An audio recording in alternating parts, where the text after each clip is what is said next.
Hello, I'm Grace Quantock from gracequantock.com, and I'm here today with Sue from LifeGeta. Sue, could you please introduce yourself and tell us about your fabulous work? My name is Sue Ross, and I run a project called LifeGeta, which deals with the emotional issues of people who are suddenly disabled. Not only just disabled, it's like every condition really. So it's head injury, anything really that that's acquired disability. So it could be invisible disability, it could be chair. But the emotional issues of being in a body that doesn't do what it used to are really quite important, and they that's what LifeGeta is all about. And that is so important because I think especially you're working with people who, rather than a progressive disease in which you gradually lose ability, where for something like a stroke it can be where one day your body works and the next day suddenly you can't do anything. It's really, really important because the thing is, being sort of like in a body that did something like that you were used to, and then finding yourself suddenly unable to do the things you used to, it really, really is emotionally a big roller coaster. I know from personal experience, it really, really got me. So, that's what it's all about, really. Can you tell us would you like to share the story which brought you to this point? Yeah, I had a major stroke in 1993. It was a double stroke. It's quite nasty. And I was actually locked in. I had locked-in syndrome for about 10 days. It means I was paralysed actually from the eyes downwards. I couldn't do anything but blink. Goodness. When I first had my stroke, it was a bilateral one, so I had a left and right hand side one. So my left hand side started to come back after about maybe sort of 4 or 5 months or so. My right hand side any day now. It's sort of like it's doing something. Bless it. They told me I wouldn't talk again, and I haven't shut up since. Sort of, as you can tell. And yeah, it's just LifeGeta really was set up because for the first 5 years after my stroke, I really hit an emotional roller coaster. I was in a body that really wouldn't do anything, sort of thing, and I come from a background that was very perhaps image based, really, and perhaps a bit superficial. I don't know, but anyway, that was what I knew. And all of a sudden, I wouldn't wear makeup. I cut my hair off. I started drinking. I put on weight. Anything really. It was just a totally polar opposite of what I was used to, and emotion that really took a big toll on me. Definitely. So here I am now, sort of like, as it was before, it was a really, really bad time. And if I could just stop one person doing that, going through all the stuff that I went through, that's what LifeGeta is all about, really. It's really very important to me. I spent a year in hospital, and you become quite climatised, I think, and I don't know, just my life completely changed in the matter of my first stroke, 30 seconds. It was completely different, and that's where I am now, really. So I can be there for people who are going through the same things and give them maybe the same opportunities.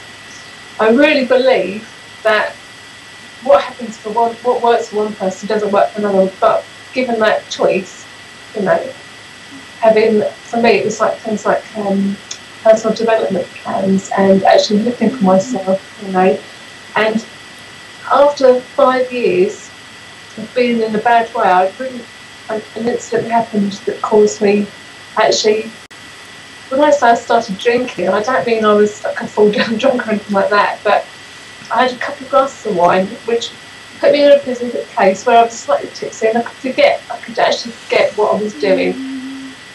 In my position, would go to drink and drugs simply because it takes you away from what you're going through.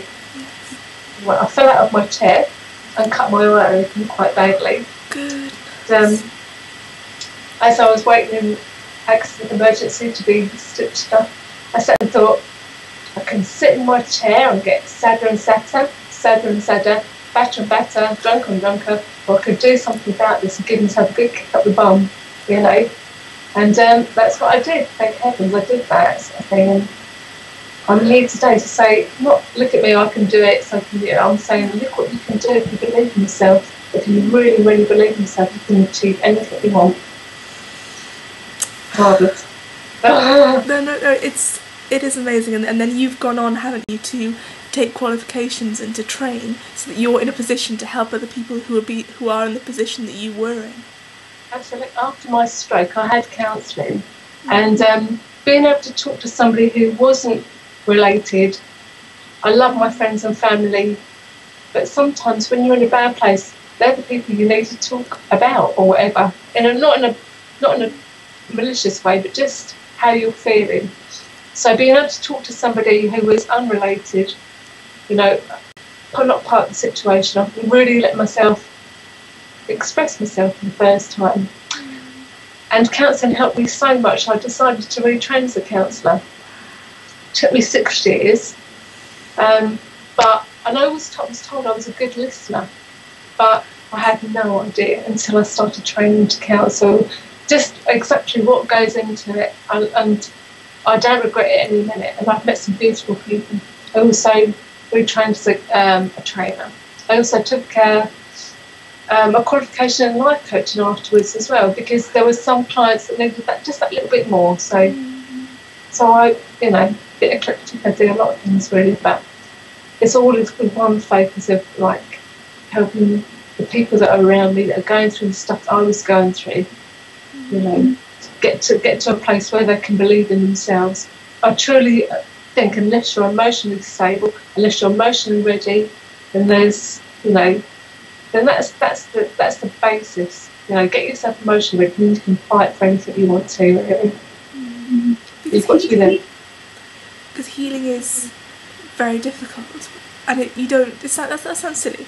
Because when I was very, very, very ill, I didn't think anything would possibly be harder than that.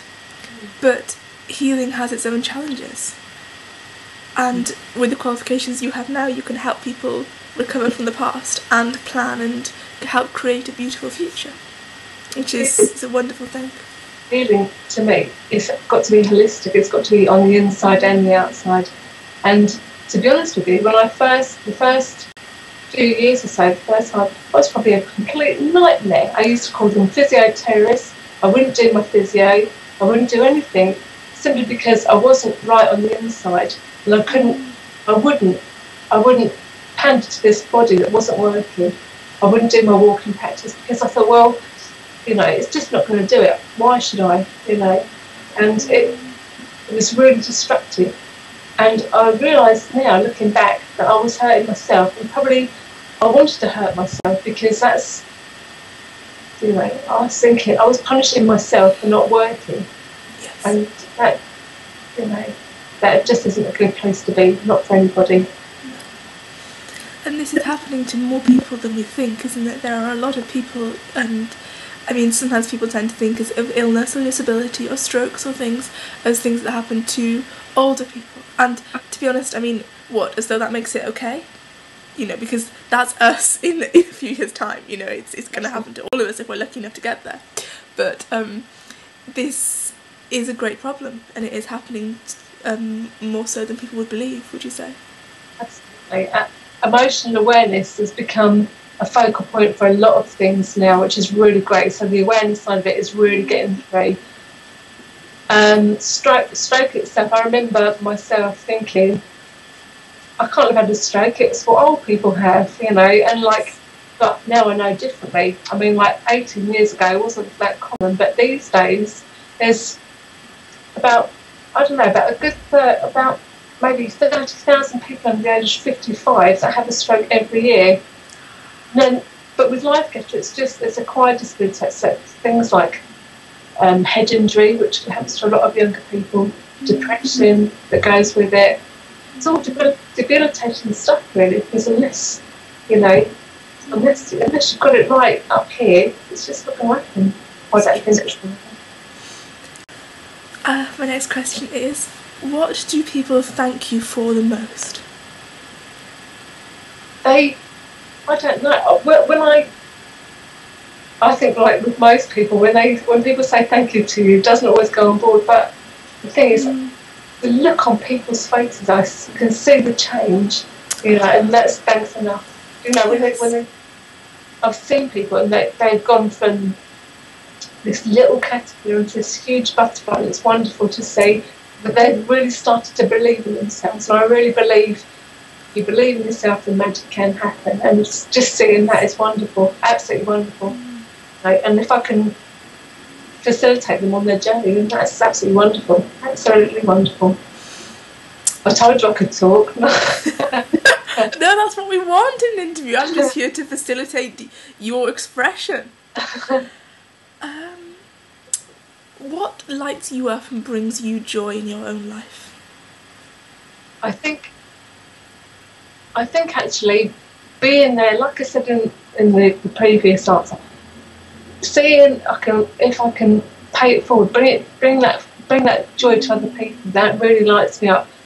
Knowing that I can make a difference and stuff, and people make so much difference to me, because every time someone's face lights up, there's a little light goes on inside me as well. So it's double, it's healing for me and for them, sort of thing. So. It's beautiful. What would you say is your greatest strength? At the moment, now if you had asked this 5 years ago, I'd have no.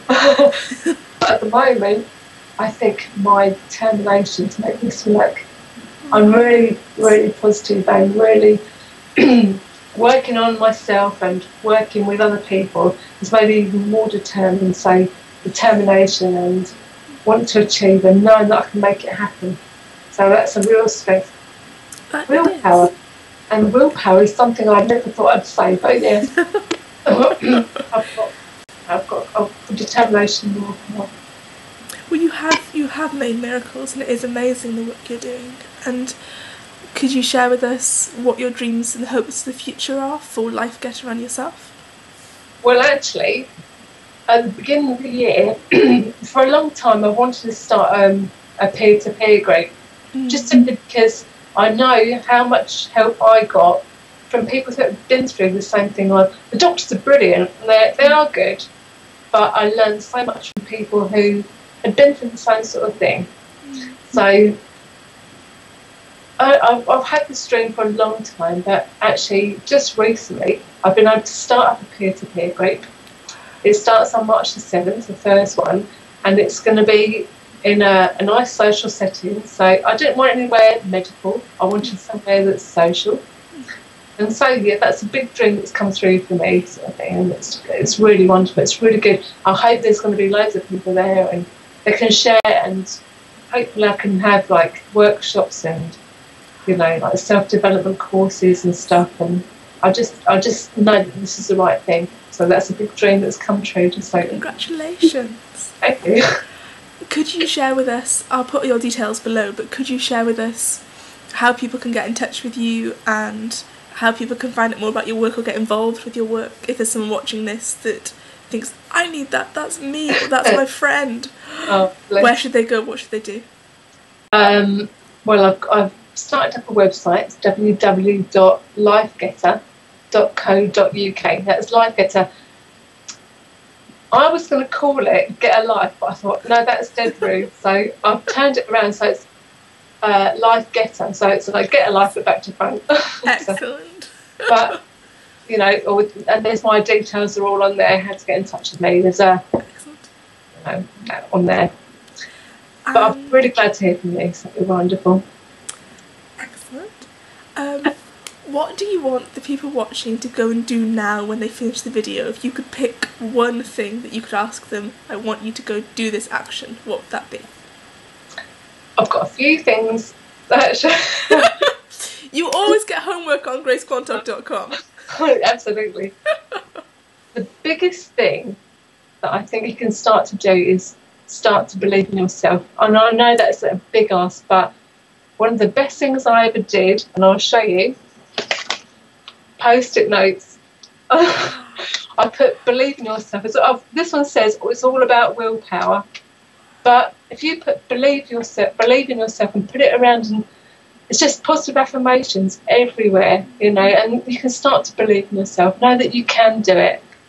You know, it's easy for me to say believe in yourself, but really start to believe you can do it. If you're in a wheel with me, my very first time, I sat and thought, okay, what do I do now? So the first thing I sat and did and sat and thought, right, I'm going to sort out the way I eat stuff, because for me, my body was stopping me doing a lot of things. So I looked at my diet, and what I could cut out. Alcohol went out after that fall, believe me. But it's just little things, little steps, and believe you can do it. And if you have a slip, fair enough. It's just know that it's just that one little tiny slip. You don't have to just think, well, I've done it now. I've broken my thing. Just think, well, that's just a little blip. I'll get back on it again. Every minute is another chance, another time. That's beautiful. Every minute is another time. Believe in yourself. And also, there's another one. One of my big things that I would have it here today is I have a grumper. Yes, tell us about the grumper.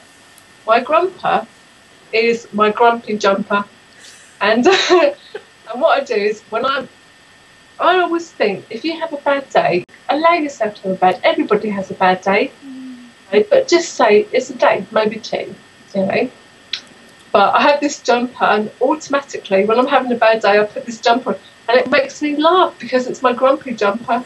And I look down and I think, oh, you're miserable, so-and-so, put your grumpy jumper on, and that makes me giggle. It just really, to puts you in. So everybody needs to go down to Oxfam or the local charity shop and get themselves a grumpy jumper, because it works miracles. There's so many different things you can do. Just smile is infectious. Go and smile at yourself in the mirror.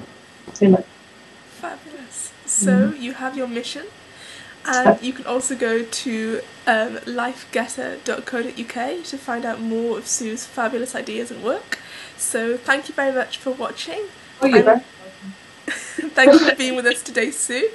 I'm Grace Quantock. This is Sue Ross, and this is GraceQuantock.com. Isn't that fabulous? It's like a TV show, and I haven't watched television for years. I'm impressed. Bye bye.